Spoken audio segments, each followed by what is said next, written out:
یہ ہمارے اسلام کے اصول اور ضابطوں میں شامل ہے۔ صاف طور پر اللہ تبارک و تعالیٰ نے فرمایا کہ اس قاتل کو یہ جان لینا چاہیے کہ وہ صرف نفس واحد کا قاتل نہیں ہے، وہ ایک انسان کا قاتل نہیں ہے۔ فَكَأَنَّمَا قَتَلَ النَّاسَ جَمِيعًا، وہ ساری انسانیت کا قاتل ہے۔ ذرا تصور کریں، اس سے اگر مسئلے نکالیں تو بہت کچھ نکالے جا سکتے ہیں۔ ایک انسان کا قتل پوری دنیا کی انسانیت کا قتل، یعنی اگر آپ نے کسی ایک انسان کو اس کی ماں کی گالی دے دی تو آپ اس اکیلے کو گالی نہیں دے رہے ہیں، پوری ساری کائنات کی انسانیت کی ماں کو آپ گالی دے رہے ہیں۔ اگر آپ نے کسی ایک انسان کو ستایا تو ساری کائنات کے انسانوں کو آپ ستا رہے ہیں۔ یہ ہے اسلام کا تحفظ انسانیت کا نظام۔ انسانیت کو اتنا زیادہ عروج دیا ہے اور اتنا زیادہ اہمیت دی ہے کہ ہر انسان کو سوچنا چاہیے۔ جب ماحول خراب ہوتے ہیں تو جنگیں بھی ہوتی ہیں۔ اگر آپ ہمارے ملک پر کوئی ٹیڑھی نظر ڈال کے دیکھے تو کیا ہمارا ملک خاموش بیٹھا رہے گا؟ ہوتا ہے۔ اسلامی دور میں بھی جنگیں ہوئیں، لیکن السلام علیکم ورحمۃ اللہ وبرکاتہ۔ الحمدللہ وحدہ والصلاة والسلام على من لا نبی بعدہ، اما بعد۔ اعوذ باللہ من الشیطان الرجیم، بسم اللہ الرحمن الرحیم۔ یا ایہا الناس انا خلقناکم من ذکر وانثی وجعلناکم شعوبا وقبائل لتعارفوا ان اکرمکم عند اللہ اتقاکم۔ اسٹیج پر بیٹھے ہوئے معقر علماء کرام اور معزز سامعین حضرات جو ہندوستان کے گوشے گوشے اور چپے چپے سے تشریف لائے ہوئے ہیں، آل انڈیا اہل حدیث کانفرنس جو 35ویں آپ جو اس میں سماعت فرما رہے ہیں، اس میں شرکت کیے ہوئے ہیں، اس کا موضوع جو رکھا گیا ہے احترام انسانیت اور مذاہب عالم، یہ اپنے نوعیت کا بڑا حساس موضوع ہے اور تمام خطباء نے اسی موضوع پر گفتگو کی ہے۔ اللہ تبارک و تعالیٰ نے ساری انسانیت کو ایک کنبے سے، ایک قبیلے سے، خاندان سے جوڑا ہے۔ آپ اس بات کا اندازہ قرآن کی آیت سے لگا سکتے ہیں جو میں نے خطبے کے بعد آپ کے سامنے پڑھی ہے۔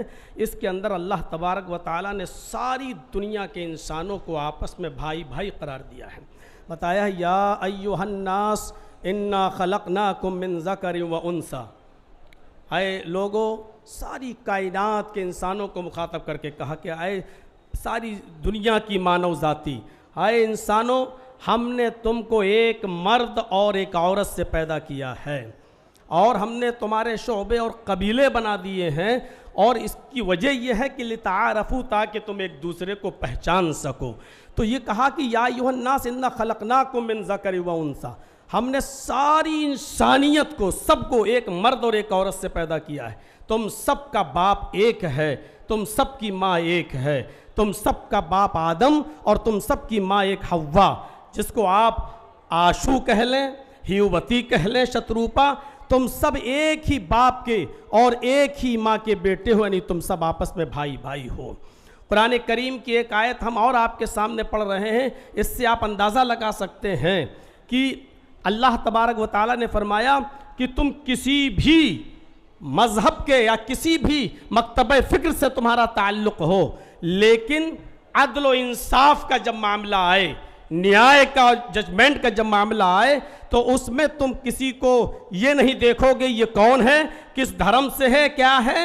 آپ اس بات سے اندازہ لگا سکتے ہیں انسانیت اس وقت تک برقرار نہیں رہ سکتی ہے جب تک کہ دنیا کے اندر عدل نہ ہو، جب تک کہ ہم عدل سے کام نہ لیں۔ فرمایا وَلَا يَجْرِمَنَّكُمْ شَنَآنُ قَوْمٍ عَلَىٰ أَن لَا تَعْدِلُوا، صاف لفظوں میں فرمایا کہ اے لوگوں، کہیں ایسا نہ ہو تمہیں کسی قوم کی دشمنی اس بات پر تمہیں مجبور نہ کر دے کہ تم اس کے ساتھ انصاف نہ کر سکو۔ انصاف ہر حال میں کرنا ہے، چاہے وہ کسی بھی مذہب کا ماننے والا ہو۔ یہ نہیں دیکھنا ہے کہ یہ کون ہے، اس سے ہمارا تعلق قریبی ہے تو اس کے فیور میں فیصلہ کر دیا جائے۔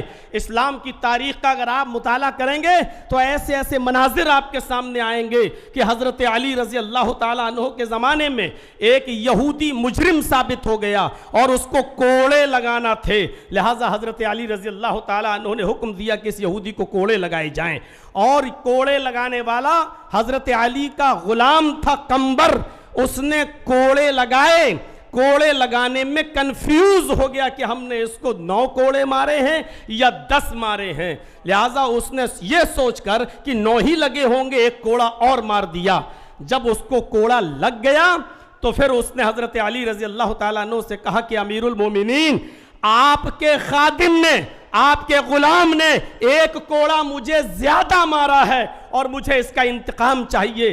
فوراً اسی وقت حضرت علی رضی اللہ تعالیٰ عنہ نے قمبر سے کہا کہ آئے قمبر ادھر آؤ اور دیکھو یہ یہودی کیا کہہ رہا ہے۔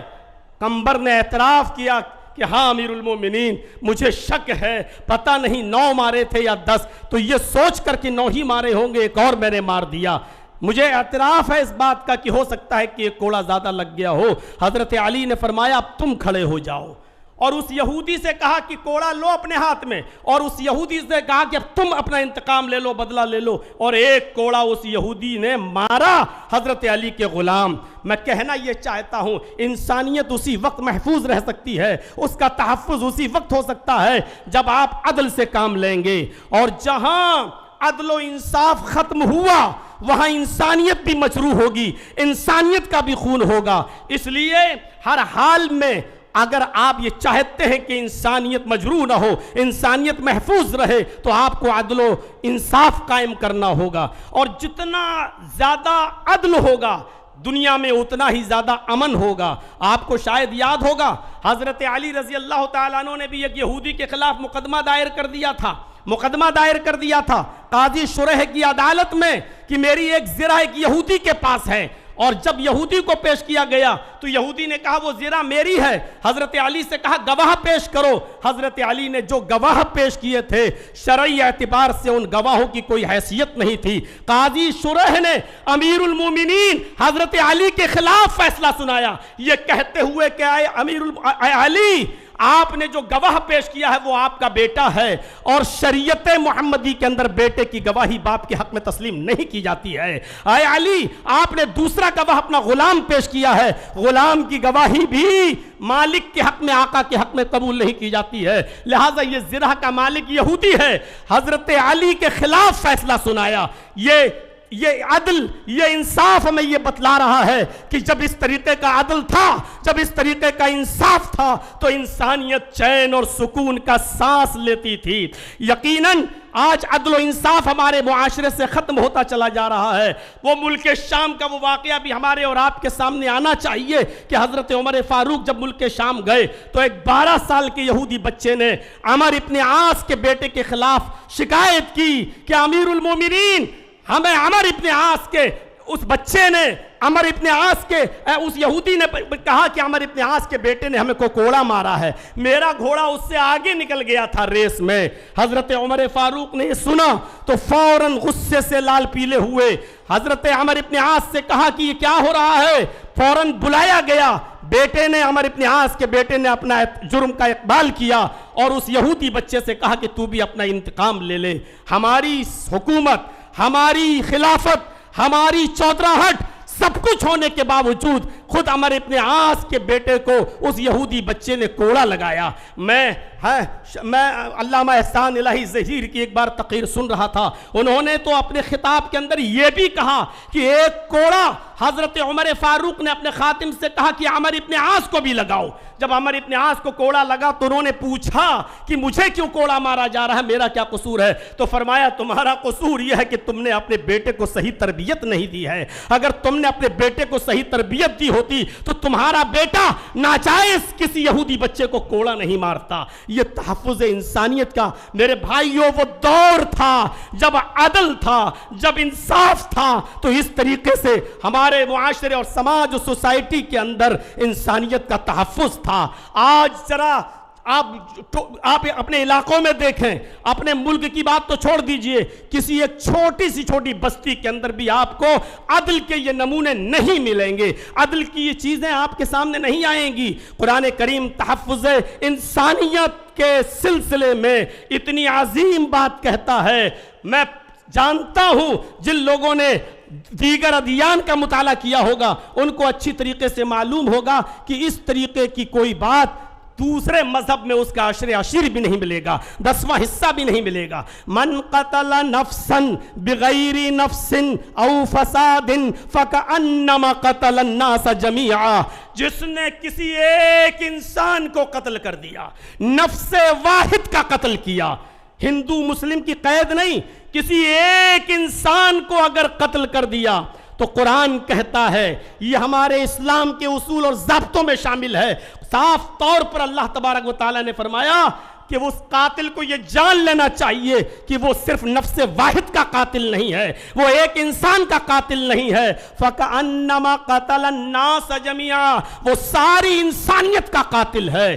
ذرا تصور کریں، اس سے اگر مسئلے نکالیں تو بہت کچھ نکالے جا سکتے ہیں۔ ایک انسان کا قتل پوری دنیا کی انسانیت کا قتل، یعنی اگر آپ نے کسی ایک انسان کو اس کی ماں کی گالی دے دی تو آپ اس اکیلے کو گالی نہیں دے رہے ہیں، پوری ساری کائنات کی انسانیت کی ماں کو آپ گالی دے رہے ہیں۔ اگر آپ نے کسی ایک انسان کو ستایا تو ساری کائنات کے انسانوں کو آپ ستا رہے ہیں۔ یہ ہے اسلام کا تحفظ انسانیت کا نظام۔ انسانیت کو اتنا زیادہ عروج دیا ہے اور اتنا زیادہ اہمیت دی ہے کہ ہر انسان کو سوچنا چاہیے۔ جب ماحول خراب ہوتے ہیں تو جنگیں بھی ہوتی ہیں۔ اگر آپ ہمارے ملک پر کوئی ٹیڑھی نظر ڈال کے دیکھیں تو کیا ہمارا ملک خاموش بیٹھا رہے گا؟ ہوتا ہے، اسلامی دور میں بھی جنگیں ہوئیں، لیکن تعجب کریں گے آپ، سوچئے اور سمجھنے کی کوشش کیجئے کہ اللہ کے نبی صلی اللہ علیہ وسلم کے زمانے میں بھی جنگیں ہوتی تھیں، لیکن آپ کو یہ معلوم ہونا چاہیے کہ ان جنگوں کے اندر بھی کتنی پابندی تھی کہ محمد رسول اللہ نے کہا اگر آپ کو لوگ مجبور ہی کر دیں اور لڑنے پر آپ آمادہ ہی ہوں، اس کے علاوہ کوئی چارہ نہ ہو تو تم جنگ کرو، لیکن یاد رکھنا اس جنگ کے اندر بھی تمہارے لیے اصول ہیں، اور اصول یہ ہے کہ تم کسی بوڑھے کے اوپر تلوار نہیں چلاؤ گے، تم کسی عورت کے اوپر تلوار نہیں چلاؤ گے، یہ تم کسی معصوم بچے کی گردن پر تلوار نہیں چلاؤ گے۔ یہ اصول اور یہ ضابطے بتائے ہیں، یہ نبی اکرم کا یہ فرمان پوری دنیا کی انسانیت کو سوچنا چاہیے کہ آج اسرائیل کس طریقے کی بمباری کر رہا ہے اور ناجائز طور پر فلسطین کے معصوم بچوں کو مار رہا ہے، قتل کر رہا ہے، عورتوں کو مار رہا ہے یا بیوہ کر رہا ہے۔ ساری دنیا کی انسانیت خاموش بیٹھی ہوئی ہے، وہ بچوں ہی کو ظلم و ستم کا نشانہ بنا رہا ہے، وہ وہاں کے لوگوں کو ناجائز طور پہ مار رہا ہے۔ میں کہنا یہ چاہتا ہوں کون غلط کون صحیح ایک الگ مسئلہ ہے، لیکن یہاں انسانیت مجروح ہو رہی ہے۔ محمد رسول اللہ صلی اللہ علیہ وسلم نے اس دور میں بھی یہی کہا تھا کہ کوئی بھی شخص جو ہے کسی بوڑھے کی گردن پہ تلوار نہ چلائے، کوئی بھی شخص کسی معصوم کی گردن پہ تلوار نہ چلائے، کوئی بھی شخص کسی عورت کو نہ مارے، کسی بوڑھے کو نہ مارے۔ یہ اصول اور یہ ضابطے متعین کیے تھے اسلام نے۔ میرے بھائیوں، نبی اکرم صلی اللہ علیہ وسلم کے زمانے میں بھی جنگیں ہوا کرتی تھیں، اور آپ غزوات و سرایا کی تعداد جوڑیں۔ علامہ ابن القیم الجوزی رحمۃ اللہ علیہ نے زاد المعاد میں لکھا ہے کہ نبی اکرم صلی اللہ علیہ وسلم کے زمانے میں آپ کے غزوات اور سرایا کی تعداد جوڑی جائے تو تقریباً 80 ہے۔ 54 تو وہ غزوات ہے جس میں نبی اکرم شامل ہوئے، اور 26 وہ جس میں آپ شریک نہیں ہو سکے۔ تو 80 غزوات و سرایا میں اگر دیکھا جائے تو جو لوگ مارے گئے ان کی تعداد تھی 1018۔